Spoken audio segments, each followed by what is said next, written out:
സുഹൃത്തുക്കളെ, സമൂഹത്തിൽ നൂറ്റാണ്ടുകളായി നിലനിന്ന രോഗങ്ങൾ, ഉച്ചനീചത്വ ഭാവന, അനാചാരങ്ങൾ, അയിത്തത്തിന്റെ മാലിന്യം, ഇതെല്ലാം ഹൈന്ദവ സമൂഹത്തിൽ വെല്ലുവിളികളായിരുന്നു. ഈ വിഷയങ്ങൾ ഇല്ലാതാക്കാൻ സംഘം നിരന്തരം പ്രവർത്തിച്ചു. ഒരിക്കൽ മഹാത്മാഗാന്ധി വർധയിൽ നടന്ന ശിബിരത്തിൽ പങ്കെടുത്തു. അദ്ദേഹം സംഘത്തിന്റെ സമത്വവും സ്നേഹവും സമഭാവനയും മമതയും കണ്ട് അതിശയിച്ചു. അദ്ദേഹം അന്ന് അഭിനന്ദനം കൊണ്ട് മൂടി.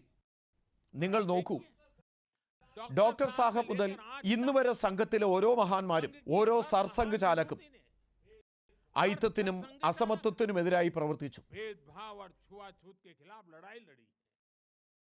പരംപൂജനീയ ഗുരുജി നിരന്തരം ന ഹിന്ദു പതീത ഭവേത് എന്ന ഭാവനയ്ക്ക് പ്രാധാന്യം നൽകി. ഓരോ ഹിന്ദുവും ഓരോ കുടുംബാംഗമാണ്. ഓരോ ഹിന്ദുവും മോശക്കാരനല്ല, താഴ്ന്നവനുമല്ല. പൂജനീയ ദേവറസ്ജിയുടെ വാക്കുകളും നമുക്ക് ഓർമ്മയുണ്ട്. അദ്ദേഹം പറഞ്ഞിരുന്നു, അയിത്തം പാപമല്ലെങ്കിൽ ലോകത്ത് മറ്റൊരു പാപവുമില്ല എന്ന്. സർസംഘ് ചാലക് ആയിരുന്ന പൂജനീയ രജുഭയെയും സുദർശൻജിയും ഈ ഭാവനയെ മുന്നോട്ട് നയിച്ചു. നിലവിലെ സർസംഘ് ചാലക് ആദരണീയനായ മോഹൻ ഭാഗവത് ജിയും സമത്വമെന്ന സ്പഷ്ട ലക്ഷ്യം മുന്നോട്ട് വച്ചിട്ടുണ്ട്.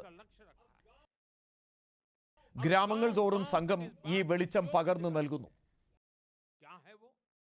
അദ്ദേഹം പറഞ്ഞു, ഒരു കിണർ, ഒരു ക്ഷേത്രം, ഒരു ശ്മശാനം.